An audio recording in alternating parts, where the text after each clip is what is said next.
Chapter 5. Blown Out and Broken. Attention everyone. Here comes our beautiful and charming birthday baby, Tada, Kat announced when I stepped downstairs.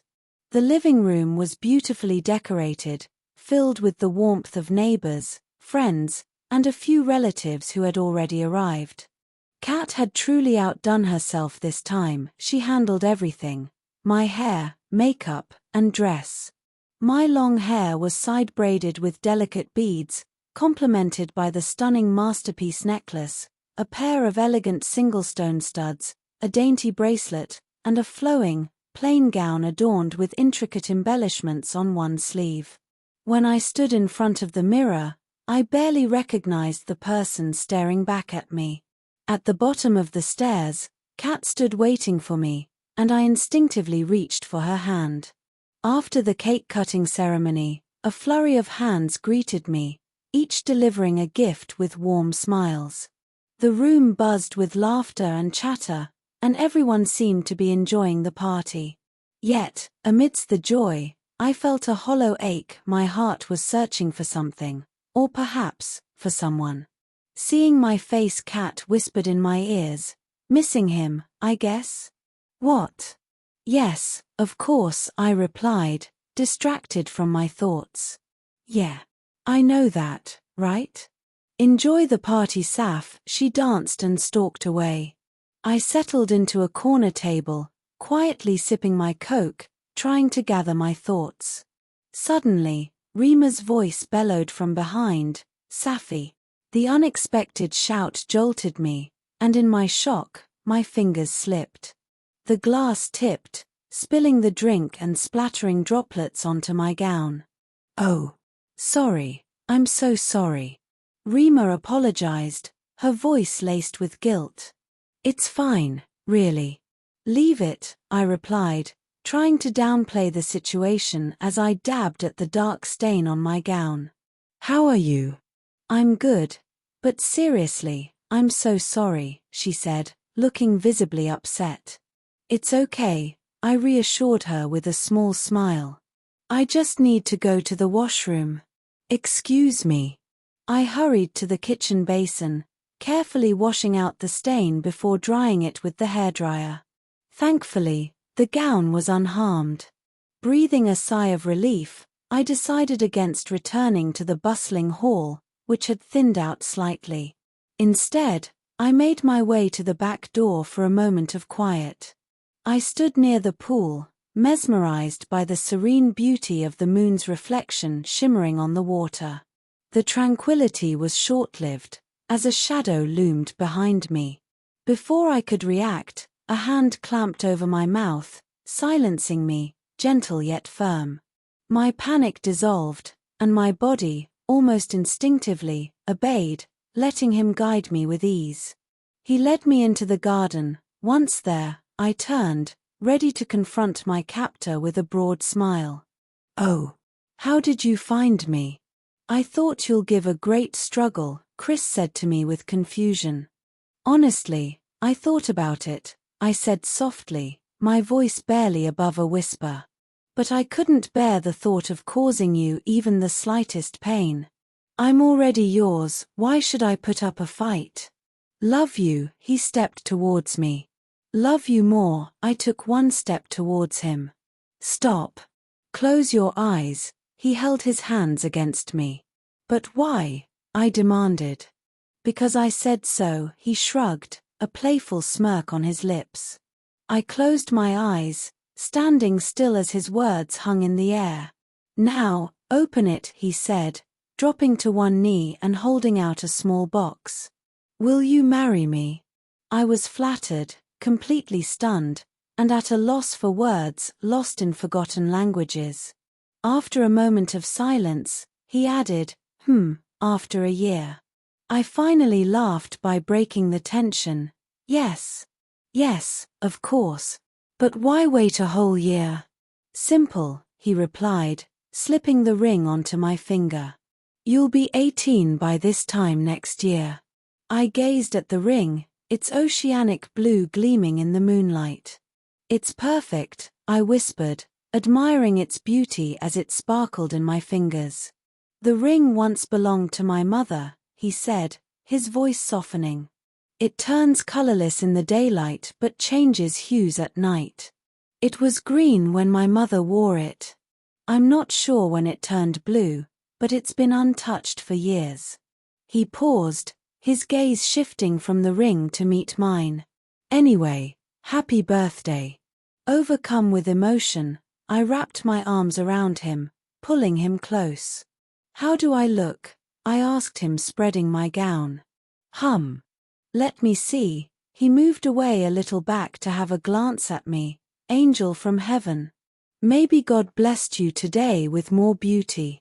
Look at me, same dull boy." He shook his shirt's collar. "Oh, don't worry, babe. You'll shine next week.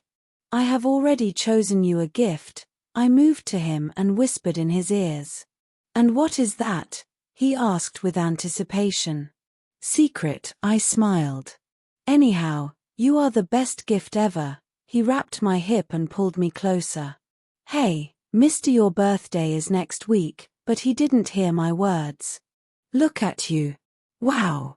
God sculpted you greatly." He ran his fingers over my face. "Will you be with me always?" I asked him. "I'll go to the core of my grave to protect you," holding my both hands to his heart. I laughed at him. "From whom?" He hesitated for a second and replied, "Of course, from that Braydon. He's trying hard to steal your heart, but he never knows that it's with me, safely here." He placed my right palm over the left side of his shirt. I heard the strong thud of his heart beneath his chest. I ran my fingers through his hair, clutching it as I pulled him closer. Our lips were just a few inches apart. "Safi, where are you?" my nanny called from the back door. "I'm here," I bellowed as I pulled myself away from his embrace, offering an apology. "Miss you a lot." "Bye." I took a step back. "Just 2 more days. After that, I'll be with you," I said, but Rose's words echoed in my mind. "But 2 days," he lowered his gaze, disappointment flickering across his face. "Do you know Ms. Rose told me," I began, but before I could finish, my nanny called out, "Safi, come quickly." "Where are you, dear?" She was walking toward us. "Saf, bye. Take care," Kris hurriedly said. But I wanted to say more. "Later," he whispered, "your Nana is coming." He kissed my hand gently before disappearing into the bushes. When I entered the hall, nearly everyone had left, with only a few still taking their leave. I headed upstairs to change, then returned to the hall. After cleaning the tables, Max appeared. "Leave it to me, miss," he said, the most handsome and youthful servant, stopping me in my tracks. I had always wondered why Mr. George had appointed such a young, attractive servant. "Oh, it's all right. I'll help you." "You can't make this all on your own." I looked around the mess. "No, whatever it may be, you shouldn't do this," Max began to command. "Mind your business. Do whatever you want. Just don't interfere with mine," I snapped. He fell silent. I cleaned every table and moved them to the garden. Max mopped the floor while I took care of the vessels. By midnight, he had finished with the hall, and I was done with the dishes. But the kitchen still looked a mess. I sent Max home since he had been working since morning. By 3 in the morning, everything was cleaned up, and I collapsed in the kitchen, too exhausted to move. I woke up when Mr. George turned on the kitchen lights early in the morning. I blinked my eyes and saw him standing in his jogging suit. "Safi, what are you doing here? Did you sleep here all night?" he asked, clearly shocked. I stretched my body, opening my eyes to get a clearer view of him. "Saf, get up. I told you not to do any work here," he said, gently straightening me up. He untied my apron and carried me to my room. He laid me down on the bed, tucked me in with the blanket, and kissed my forehead, saying, "Sleep well, sweetie." "Thank you, sir," I whispered in my sleep. He smiled softly and left, locking the door behind him. It felt like I had slept for days. When I finally opened my eyes and glanced at the clock, it read 6 in the evening. Stretching lazily, I got up, took a refreshing bath, and headed straight to the kitchen. Max greeted me with a wide smile. In return, I flashed him a toothy grin. "Thank you for the help yesterday, Miss Safrine," he said, placing a hot cup of tea in front of me. "Don't mention it, Max. After that I slept for the entire day." "So much for being helpful," I mumbled, taking a sip. He smiled faintly, a smile that tugged at the heart. After a couple more sips, I asked, "Where is everyone?" "Granny is in her room, Master is in the study room, and Miss Catherine went out," he said while wiping down the table. "Where did she go?" I asked, wondering the same. "I don't know, miss," he replied. I drained the last of the tea and stood. "Nice tea, Max." "Thanks," I said with a wave, heading toward Kat's room. Knowing her habits, I guessed she'd have left some sort of note behind, and sure enough, on the table lay a small piece of parchment. "Dear Safi, Dad strictly told not to disturb you. I went to the Partikunite building, 3rd floor, party hall. Come as soon as possible. Kat." I started the scooter and waved goodbye to Uncle, Nanny, and Max, who stood at the doorstep. It felt good to take my scooter out after 6 long months of school. On my way, I spotted Robert, the ice cream seller. I couldn't resist stopping by for a chocodip. As he handed me the ice cream, I reached into my backpack to grab my wallet, only to realize it wasn't there. My heart sank. I'd left it on my bed. Embarrassed, I quickly excused myself, promising to return soon, and rode back home. I hurried to my room, found my wallet, and checked my reflection in the mirror once more before heading back out.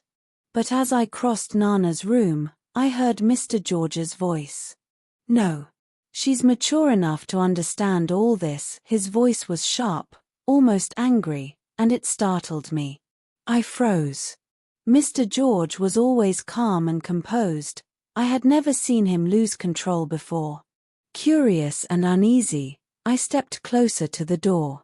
It wasn't fully shut, it had been left slightly ajar. My instincts told me to walk away, but my curiosity rooted me to the spot. "Please, understand, George. She's just a little girl, she has her whole life ahead to live in peace." Nanny's voice pleaded softly, trying to reason with him. "She's the heart of us," Mr. George replied, his tone suddenly shifting, laced with emotion. I froze in place, my curiosity growing. A pang of guilt swept through me. It was my mistake. I never should have told him about Joe. I slapped my forehead lightly, feeling stupid. After all, Kat was Mr. George's last precious bond of love. He'd do anything for her, take any amount of pain just to shield her from harm. He would never hurt her. They continued talking, but their words grew quieter, almost whispers. I strained my ears, trying to catch even a snippet, but it was too faint. When I glanced at my watch, the hands had moved past 7. My heart skipped a beat. I was running late. Reluctantly, I stepped back from the door and turned away, leaving their conversation behind. "Safi is a child. You must not say this to her," Nana said, her tone sharp and commanding. My heart skipped a beat, the words ringing in my ears. Unable to resist, I turned back toward the door and stood there, frozen like a statue. Suddenly, the door swung open. Mr. George stood there, his expression horrified, as though he had stumbled upon a terrible crime. He stepped back in shock, his eyes wide. "What? Who is it, George?" Nana's voice wavered from inside the room. With his mouth slightly agape, he slowly stepped aside, revealing me standing there. The moment Nana's eyes met mine, her face turned pale as a sheet. You. How did you? She stammered, trembling violently. Before she could finish, her body went limp, collapsing to the floor in a motionless heap. Nana, I gasped, rushing forward, but Mr. George reached her first. Max. Call an ambulance, Mr. George bellowed, panic thick in his voice. He tried to lift her, but his hands trembled, and his strength seemed to fail him. Nana, please, wake up, I whispered, kneeling beside her, tears streaming down my face as the tension suffocated the room. Safi, come. Help me, Mr. George bellowed, his voice desperate and trembling. But it was as if every cell in my body shut down. My limbs refused to move, and the world around me slowed to an unbearable crawl. Sounds faded into a hollow silence, and I could no longer sense anything but the overwhelming weight pressing on my chest. Max rushed over to me, his hands gripping my shoulders as he shook me wildly. Safi. Snap out of it, he yelled, his voice muffled and distant in my ears. The sharp sound of an ambulance siren shattered the fog in my mind. I blinked, barely registering the paramedics entering the house. They lifted Nana onto the stretcher, their movements purposeful and swift, but I felt like I was in a dream I couldn't wake from. As though in a trance, I followed the stretcher out to the ambulance, my legs moving without my mind's command. I climbed into the van and sat beside her. My eyes never left her face, desperately searching for any sign of life. The rumble of the ambulance was distant, almost non-existent. My world went silent, except for the rapid thudding of my heart, each beat a cry for her to wake up. After half an hour later, the doctor came out of the emergency ward.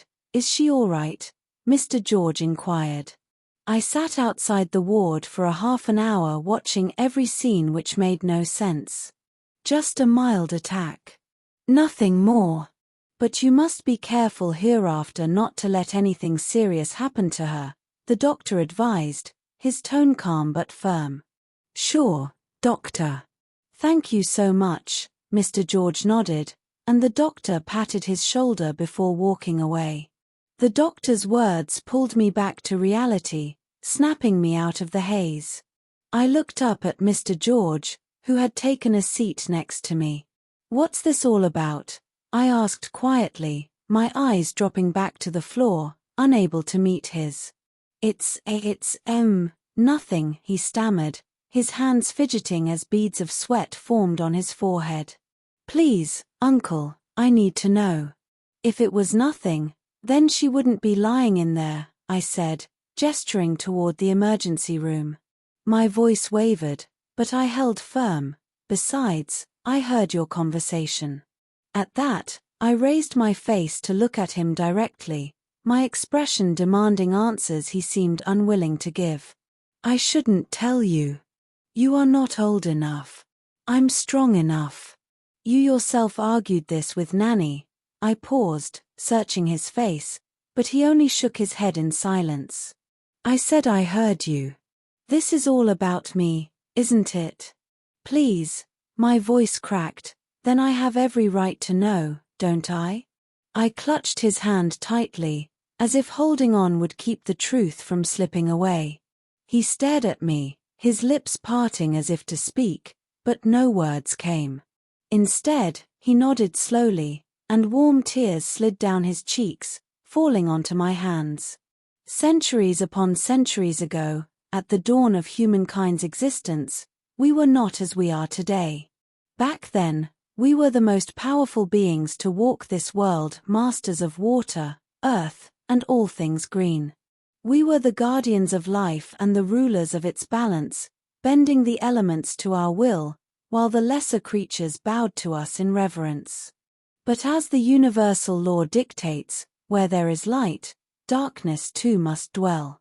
From the shadows rose a race known as the Black Knights or Dark Knights.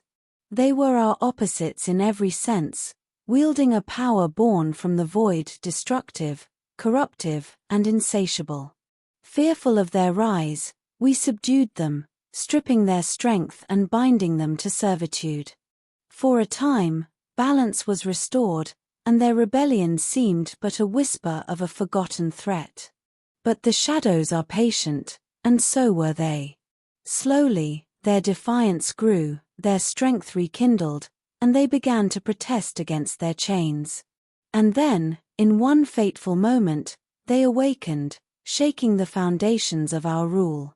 Our powers define us, and with them, our eye colors reflect who we are.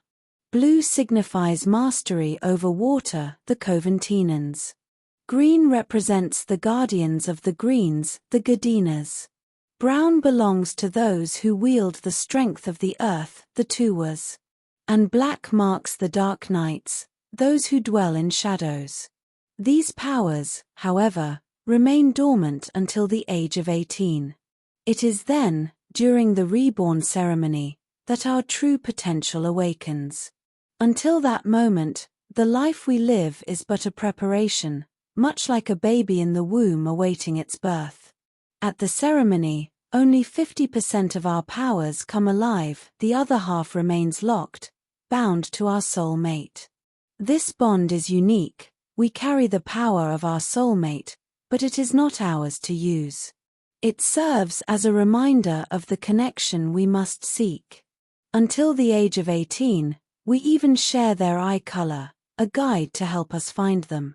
At the reborn ceremony, their name is revealed, marked below our shoulders on our back by the witches. You may wonder how this works, how names can be so unique. No two individuals across all races bear the same name. Upon birth, each name is registered within the priesthood and belongs solely to that child until death. It is a sacred process, ensuring the bond of soulmates is never mistaken. But as we all know, love is the most powerful force in the world. Over time, people began to fall for one another, some who never met their soulmate, knowing that without them, their love would eventually fade. Others, who had lost their soulmates, found themselves seeking companionship, despite the emptiness that lingered. Yet, these unions, these mismatched bonds, gave rise to a new breed, the half-breeds. The history of the blacks began when Junita Coventina, a pure-blooded member of the Coventinan race, mated with Wilbert, a Dark Knight, also of pure-blood lineage. Their union was one marked by intense hatred, as both shared an overwhelming passion to destroy each other's races. Wilbert, an effacer with the ability to erase the very existence of things, and Junita, a mesmerizer with the power to control minds, ignited a war that would change the course of history. The war, according to ancient law, was set to be fought on the day of the full moon, a day when both darkness and light could exist in balance. As the battle raged, the Dark Knights triumphed, utterly defeating the Tuwas and the Gadinas. All purebloods from these races were slain, and many of the survivors were forced to join the Coventinans to survive. The aftermath of this war left countless lives lost, and the echoes of their sacrifices still resonate throughout the generations. The conflict between these two powerful bloodlines created a deep divide, and the legacy of this war continued to shape the fates of both the Coventinans and Dark Knights, casting a shadow over the generations that followed. Junita and Wilbert, despite their animosity and the raging war, were driven by a love for their people that eventually led them to seek a resolution. They made an agreement: whoever defeated the other would be crowned the conqueror of all. And so, they fought, each of them, with unmatched power and skill, unable to truly harm the other, as their bond as mates prevented any of their attacks from affecting their partner. The day wore on, and the battle raged, with neither side yielding. This fierce and unending conflict continued on each full moon, becoming a spectacle that people from all races came to witness. On the seventh full moon, nearly 80% of their respective races gathered, eager to see who would emerge victorious. The battle reached its peak, with both Junitor and Wilbort unleashing their fullest powers. Fog rolled in, storms raged, and earthquakes shook the ground beneath them. The very earth trembled with the fury of their war. With one final, overwhelming surge of energy, their powers collided, and in a cataclysmic explosion, they tore each other apart from within. Their powers erupted with such force that it obliterated everything in their wake. Everyone who had come to witness the battle was neutralized, their powers wiped clean from existence. The devastation was complete, leaving nothing but silence in the aftermath. The war between the two races, and the legacy of Junitor and Wilbort, ended in an apocalyptic flash, forever changing the course of history for all who survived. As the world revolves around, people became normal and other creatures got extinct. The left-out ones lead their life peacefully under hid shelter. The witches made our land unplottable, few hundreds were there. Black knights changed to their human form and battling along with society. They are working underground, still in the quest of our land. Women, who are dark knights, often treated as little more than property, had endured unimaginable hardships. Unable to bear the weight of male dominance and cruelty, many had taken their own lives. In their wake, the witches cursed the land, ensuring no baby girl would ever be born again in their midst, leaving only men, wizards, vampires, and the remnants of the Black Knights to carry on their cursed legacy. As for us, we too had a grim task. When a female infant with black eyes was born, it was our duty to end her life. I know it sounds horrific, but the truth was that the Dark Knights had to never be awakened, and the power of the black-eyed ones could only lead to their return. You, with the black eyes, were sentenced to death, but we got you from there and convinced the world you had perished. Only a few of us know you are alive. However, soon after your soulmate's birth, they will know about you. You were the only pure blood left in the three races. You are a weapon to destroy darks. Mr. George finished at a stretch without allowing me to interrupt him. Like, share, subscribe and click that bell icon for more.